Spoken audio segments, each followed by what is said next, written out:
Good morning, sir. Welcome to Kathmandu. Uh, what brings you Kathmandu this time?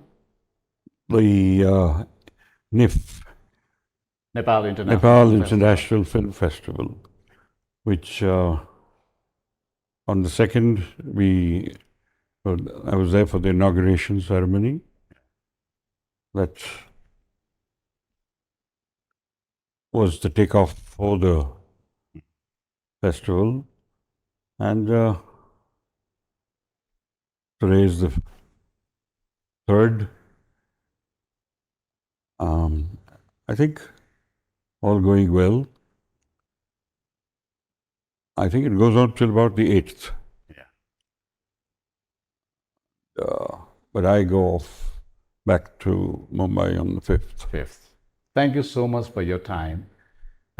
It's my honor to be talking to you like this on camera My pleasure too. because you have spent your whole life into the movie industry, cinema industry, and we have celebrated the 50 glorious years of Sholay. That's right. Most people, most audience of Nepal are fond of Sholay, and they must they must have known you as Ramesh Sippy, the director of the glorious film Sholay. And me myself is a huge fan of Sholay and the characters Joy and Biru. Especially Amitabh Bachchan is my personal favorite, and also Amjad Khan. Those characters were built by you. How do you feel as a director, the timeless cult movie you have directed? First of all, I'd like to say that the characters were first created on paper with Salim Javed and me, the writers, and I did that first. Then the actors, they were in a sense written for all these actors. So the actors are equally important because they conveyed the story and the setup completely. It was their presence, their performances that gave life to the film. And of course, all the technicians and all the who helped make it a grand film. Now, success and failure, of course, comes afterwards, but the effort was put in by each and everyone on the film. So I think I don't deserve exclusive credit. I would rather share it with everyone. Yes, a cinema is a teamwork. Absolutely. As you said, it starts with a concept Correct. and the story and the casting and every field workers, technicians who are involved in a film. Recently, the He-Man of Bollywood, the Hindi cinema, and the most iconic character of your film, Dharmendra, has passed away. How do you feel? How do you remember him as an actor and also a person close to you? Ramendra, as the actor, a very fabulous actor. He had understanding of the role, and he made it his own and presented it in his own way, which is exactly what I wanted. Because it should not just be a written role, it should be coming from inside the character. So he gave that life to it, and especially when he was up there on the tank, Chucky piecing and piecing and piecing. In that scene, he was, yes, I think there was something about it because it was partly genuine. He was very fond of Hemamati, so he gave it his full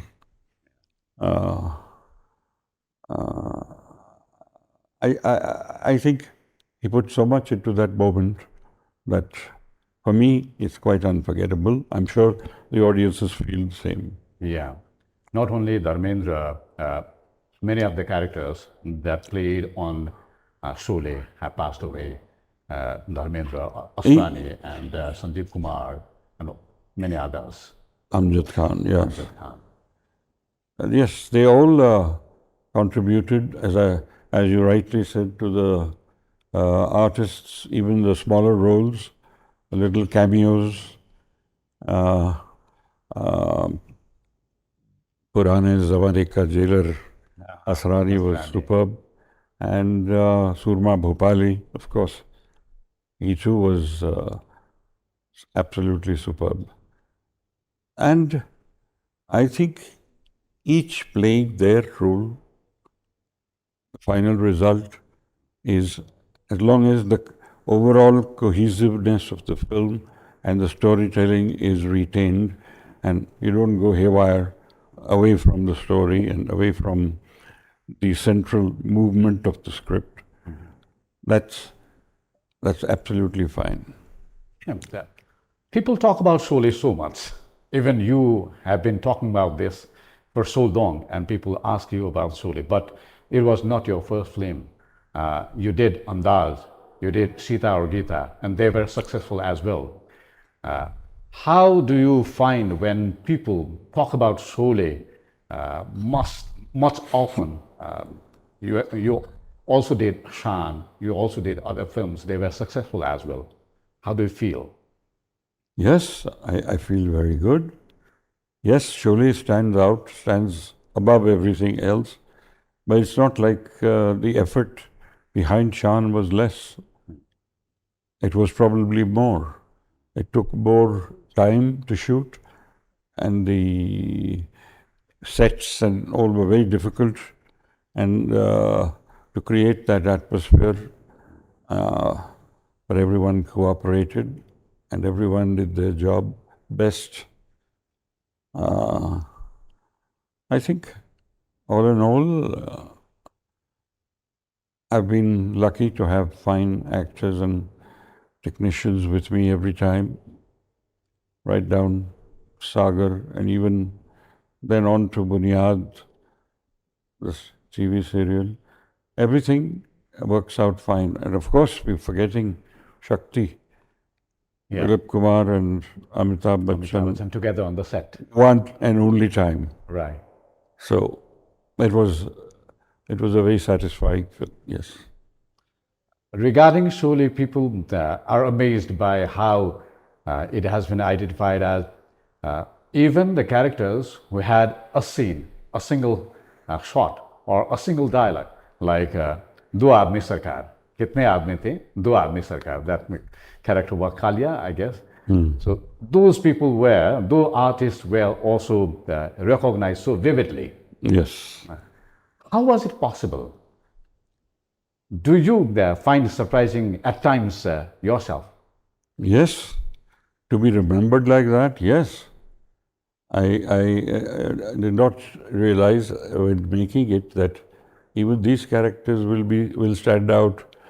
And when they used to go out on these road trips and did shows all over the country and even abroad. And they simply, the whole audience, for each one of them, had that ovation and that would just recite those 2 words or 3 words, and that was Reos Sambha, and then his Pure 50,000. So yes, they were all. Yeah. A cult movie or the timeless movie, a super duper hit movie makes an actor a superstar. What does it make a director? That's up to you to decide. I can't decide for myself. People, if they love what I have done, they can use their words to describe what they feel about me. As far as I'm concerned, I tried to do a good job. I did my best, and I had the cooperation of so many wonderful people on the sets. As I said, my technicians, my cameraman, my sound recordist, everybody, and the actors. So without them, No Sholay.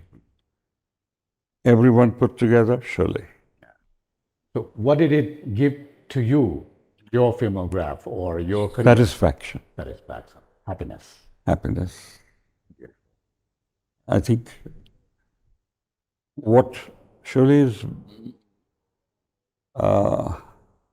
main thing was what we started with, a two-line idea, and it grew into a full script and then into a film, is that what we started with became even more than what we planned it to be. It grew, it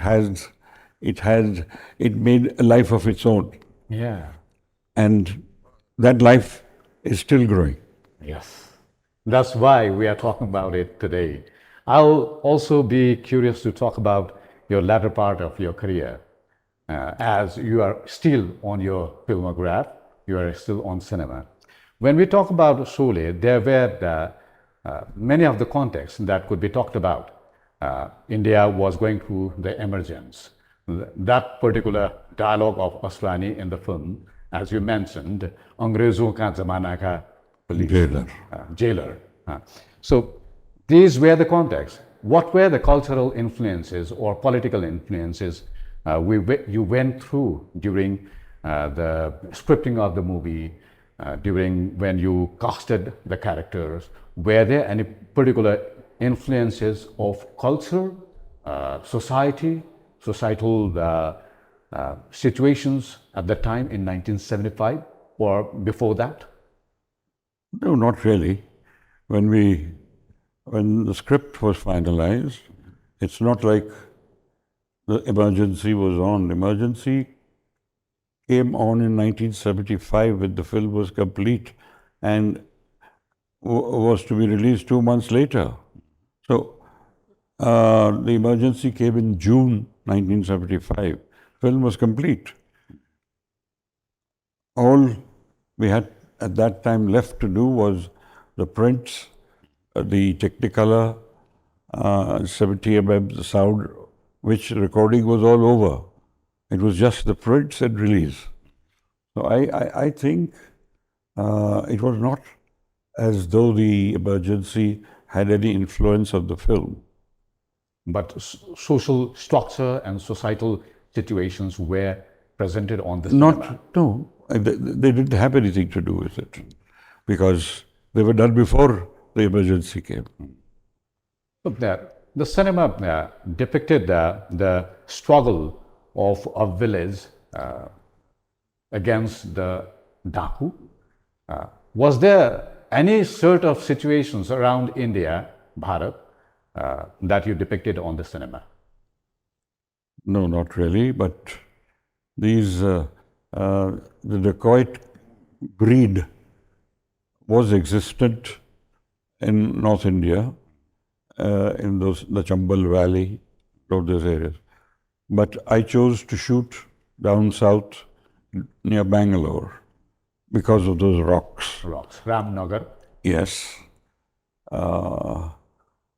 I chose that as a setting because I felt all the dacoit films before that were made in the Chambal Valley. So I wanted a different look. So this is what I ended up with, rocks. Somehow I felt it gave a different kind of life to it. There were so many things that you did for the first time. You were presenting the railway station as a location that was continued till any of the films made in Hindi cinema. People say it was before time, ahead of time. You were kind of influenced from some of the Hollywood movies as well. Yes, definitely. I have watched a lot of westerns from America. Butch Cassidy and the Sundance Kid. For a few dollars more. And there was Clint Eastwood, 3 films of Clint Eastwood which were highly popular. They were made in Spain, but they were American-backed films. Yeah. And Yes, uh, they made the film based on the Japanese uh, classic also, Samurai, Seven Seven Samurai. Samurai. So all these were influences at that time, which inspired, because anywhere in the world there is always an oppressor and the oppressed, Yeah. and then there is the hero who liberates them. That is part of human civilization. Yeah. So that's why it works. But as a creator, as a filmmaker, how do you see people criticizing those films where you show the angry young man or a hero who is fighting alone with whole society, whole nation sometimes? You And see the West, you see the East, uh, the kung fu movies from there. yeah, The same thing. One man against, thousands. that's it. That happens That's in hero. the That's what a cinema. hero does. Yeah. He may not in real life actually be able to do all that, but you want it to happen. So you try to create the hope, try to give the strength to the normal people who maybe or can be sometimes present themselves as hero in their society. Yes, it happens. I don't do it with that purpose. But yes, it gives them that courage. It gives them the strength to stand up against odds, against people with an evil kind of a desire to take over power and have influence over people. So they want to break loose from that. So these are the people who help them to. Yeah. When we talk about India, when we talk about Nepal, or when we talk about Asia, South Asia, we have our own culture, we have stories, we have history, we have our own kind of literature that is rich in its own. But at times we are influenced by West and Western culture, Western literature, and Western cinemas. When we talk about Bollywood, Hindi cinema, it has been always influenced from Hollywood. Why is it so? What do you think about this as a creator? It's just that I think I can't entirely explain it, but I would just like to say that uh, this is how most of us would like it to be. There's some desire from inside that the heroes should be like this. They should, and that in that hero worship kind of thing, you get carried with the story and with the characters. So it helps to convey the emotions, the feelings. When an oppressive character like Gabbar Singh comes, the only thing surprising was he became so lovable Yeah. to the people. He was not just a frightening man. He was, even a child wanted to become Gabbar. So it's difficult to explain how things turn out.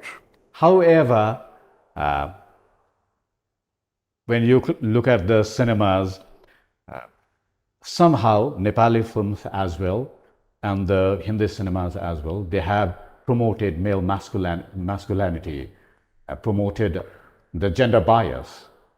But just before that, I made a film, Sita or Gita. Uh, That was female. And there was a female character who fights against oppression. So it's not like that. At least I can't be accused of that. I furthered the cause of women as well.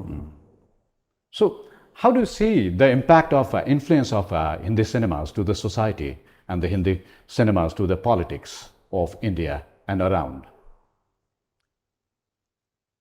I think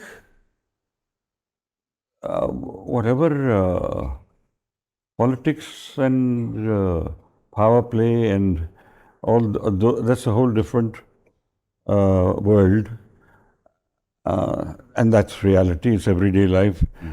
You cannot live in a country without the politics and influence of politicians, and then there is the press. The press is supposed to be the hero, the underdog. It speaks for the people. It speaks for the oppression, against the oppression. So wherever there is injustice, there is always someone to speak for it. How do you see the transformations happening in the changes that you see in the cinema? Not only VFX and technology, but the characters, the stories, and the plots. Recently, Dhurandhar 2 is trending all over around the world. Absolutely. And people are enjoying those movies as the violent movies, and some people accuse them as the agenda-setting movie, or you may term many other words. But again, it's good versus evil. At the end of the day, it is the same basic thing. What is the hero doing? He's gone across, and there is all these underworld dons and their gangs, and he's fighting all of them because they have had power over people and power over the politicians and power. I mean, it's a kind of a nexus which he goes and breaks. And I think people love that. That's why they have responded so strongly, because they agree that this should not exist. And they're with the heroes trying to destroy it all. Having said that, Sita or Gita or Sholay had the violent sequences, so many violent sequences, fight sequences. Dhurandhar also has so many fight sequences, but you were the one who used the metal bullet in the shooting to shoot the sequences. Dhurandhar shows so many bloodsheds, but your movie didn't show that. How do you see this transformation? Is that required, or is it the need of the time? No, I think that's the decision of the maker. When I made Sholay, I did not want to show any blood. I just felt the impact within the scenes was there in the action and did not need blood, so I did not show that. Aditya Dhar is the director who's made a fabulous film, both of them, 1 and 2. And I think it absolutely was his right to decide how he wanted to convey it. He did it with bloodshed and with violence, but he was conveying the same thing. He was conveying the oppression needed to be destroyed, and the hero went out there and did it. So I think it's the same. What is the difference between a good film and a money-making film? A good film and a money-making film? Are they two different films? You think that Sholay and Dhurandhar have not been liked? Maybe they're not good films? Do you think so?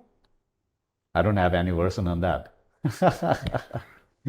No, they are. I prefer Sholay. That's okay. That's individual choice. But the point is, they were fighting injustice, both.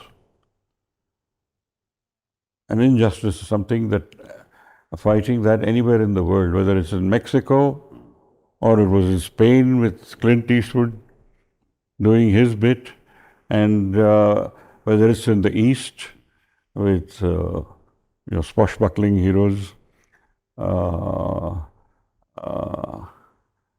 I think it's the same anywhere in the world. Oppression, which puts the people down and takes away their freedom and takes away their raping the women and all those kind of. I think anyone fighting against all that will always be a hero and always feel. At the time when you entered to the cinema as being a child character, when you were 9, or when you were first time on the set of कुछ बोल ही नहीं रहे आप। कहाँ? आपको मेरे लिए बोलना, उनके लिए नहीं। Fine. मेरे लिए भी बोल दो आप. So I was asking, when you were on the first time on the set of a film at 6, or you were presented as a character when you were 9, filmography has changed so many things, but injustice in the society hasn't changed. Is it so? That will always be there, but the fight will continue, and it's the satisfaction of times when whether a judge passes a verdict and puts the bad people behind bars, so whoever they may be, however powerful they may be. So that's how society deals with it, and the satisfaction is there. But it will continue, and the fight will continue. A very brief comment or your experience being working with those Shami Kapoor, Rajesh Khanna, Amitabh Bachchan, and Dharmendra too, Rajkumar Rao. What do you see the difference in those characters? No, each in his time did a fabulous job. And I've been happy with all of them. And I will continue to be, feel that actors during their time, they are so important to storytelling, writing and performances, and the director behind it all. I think these influences and a good, when you have powerful people doing this, you're almost on a winner all the time. Anything you like about the new actors and directors in the Hindi cinema? I can't point out individually, but I'll say this much, that they're all damn good. Even today's actors are really, really good.